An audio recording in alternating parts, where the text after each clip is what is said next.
You ever notice in football there are certain teams, players, or even entire tournaments that people don't watch because they love them? They watch because they're waiting for disaster? That's what we call a hate watch. It's when the world tunes in not to cheer, but to boo, to laugh, to see chaos unfold. The whole vibe is, I don't care who wins, I just want to see them lose. And football has given us some absolute masterpieces of hate watching. Fans glued to their screens not to celebrate, but to enjoy the meltdown, the missed penalties, the last-minute heartbreaks, the memes that flood Twitter within seconds. It's why people who don't even support PSG suddenly become die-hard Real Madrid fans on Champions League nights. It's why people set alarms to watch Spurs in a final, knowing deep down there's a good chance of a bottle job. And honestly, some of the most entertaining nights in football history haven't been about glory. They've been about watching the chaos, the drama, the tears. Pure hate watching. And we secretly love it. So today, we're diving into the biggest hate watch in football history. The moments, the players, the teams that everyone couldn't stop watching, not out of love,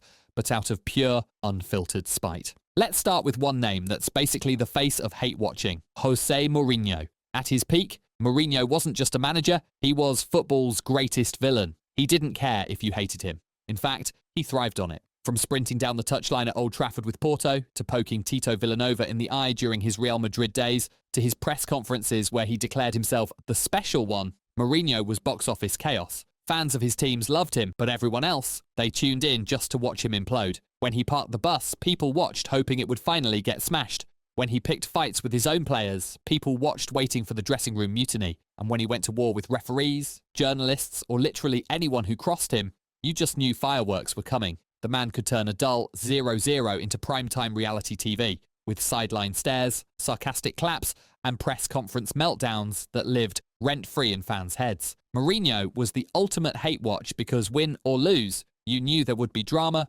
controversy, and at least one iconic soundbite to replay 1,000 times. Though now less involved in top-flight football, his legacy as a hate watch icon remains. But Mourinho isn't the only one. Let's talk about Paris Saint-Germain in the Champions League. Now that's a hate watch if there ever was one. Every season, PSG rolled into the competition with Neymar, Mbappe, and a revolving cast including Messi up to 2023. For years, the world tuned in not to see them lift the trophy, but to see them collapse hilariously. Barcelona's remontada in 2017. Everyone remembers it because outside Paris, they cheered the chaos. Manchester United's 2019 comeback with Rashford's last-minute penalty. Same story. Bayern slapping them in finals, Madrid humiliating them with Benzema hat-tricks. PSG's UCL campaigns were football's reality show, where the finale was tears. Even after grabbing their first Champions League trophy in 2025, the hate watch energy hasn't died. Now people tune in to see if PSG will hold their nerve or crumble again. With recent managerial changes involving Luis Enrique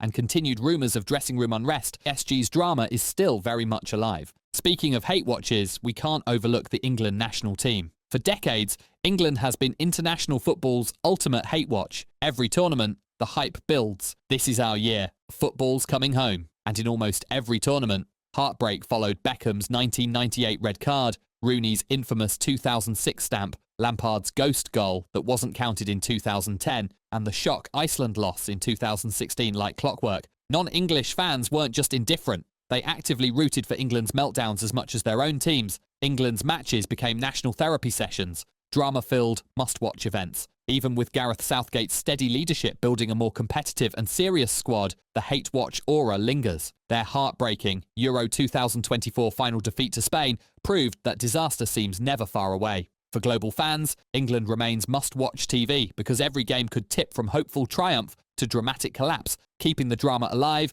and the hate watch energy strong. Another massive hate watch, Cristiano Ronaldo versus Lionel Messi. Love them or hate them, their rivalry was global hate watch TV for well over a decade. Ronaldo fans tuned into Messi's matches, hoping to see him finally falter, while Messi supporters watched Ronaldo praying for a missed penalty, a clumsy step-over, or a dive worthy of Hollywood. Each Ballon d'Or ceremony turned into a war zone, with social media ablaze with GOAT debates. El Clasico wasn't just Real Madrid versus Barcelona, it was gladiator night. Every touch mattered because half the world wanted to cheer, the other half to boo.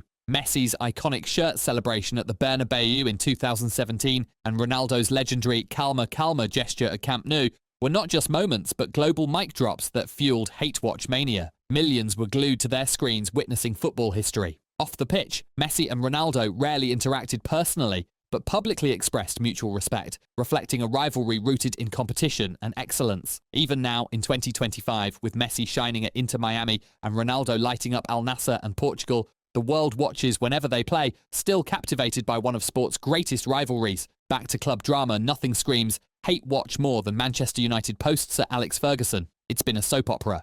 From Moyes, Van Gaal, Mourinho, Solskjaer to Ten Hag, every era gave rival fans endless material. From losing to MK Dons, Mourinho's greatest manager claims after finishing second, Solskjaer's excuses, to Maguire memes in 2025, United is football's biggest hate-watch reality show. Even United fans hate-watch their own team half the time. Rival fans don't miss a game. No matter the result, it's entertaining. Chelsea under Roman Abramovich had huge hate-watch energy. Every season, fans tuned in not to see wins, but to see which manager was next to be sacked. Di Matteo won the Champions League, gone 6 months later. Ancelotti did the double, gone next year. Even Mourinho, the golden child, got axed twice. Chelsea became the apprentice of football. Win trophies, still get fired. Rival fans loved the chaos, and so did secret Chelsea fans. Luis Suarez definitely deserves a top spot in the Hate Watch Hall of Fame. People tuned in not just to watch football, but to wonder what madness he'd unleash next, whether it was stunning world-class goals, biting opponents in controversial episodes, or diving theatrics that made referees question reality. Liverpool fans adored him for his passion and talent, but the rest of the world watched mostly to boo and pray for chaos. His infamous 2010 World Cup handball against Ghana, which crushed Uruguay's hopes and ended in tears and controversy, became one of football's most memorable hate-watch moments. Throughout his career, Suarez kept fans on the edge of their seats. Unpredictable, explosive, and endlessly dramatic. Then there's VAR. It's football's biggest modern hate watch. Fans don't just watch the match anymore. They wait for the inevitable chaos from Stockley Park. Every goal is followed by VAR check in progress, turning stadiums into cauldrons of tension. Fans debate every marginal offside, handball, or toe off the line. Each decision divides crowds between cheers and boos, while Twitter explodes with memes, conspiracy theories, and heated arguments. Hate watching defines football. Villains matter as much as heroes. PSG collapses, Spurs bottling, Mourinho drama, England heartbreak, VAR chaos without the drama, the game loses its addictiveness. Football isn't just about loving your team. It's about watching rivals implode and enjoying their downfall. That's why we tune in. Hate watching isn't a side effect, it is football. So, what's the biggest hate watch in football history? For me, it's PSG in the Champions League and England at major tournaments, both providing endless memes, drama, and heartbreak. What's your number one hate watch? Drop it in the comments. And don't just say VAR. Give me the spicy ones, the ones that made you grab popcorn and watch chaos unfold. Like, subscribe, and I'll catch you in the next one.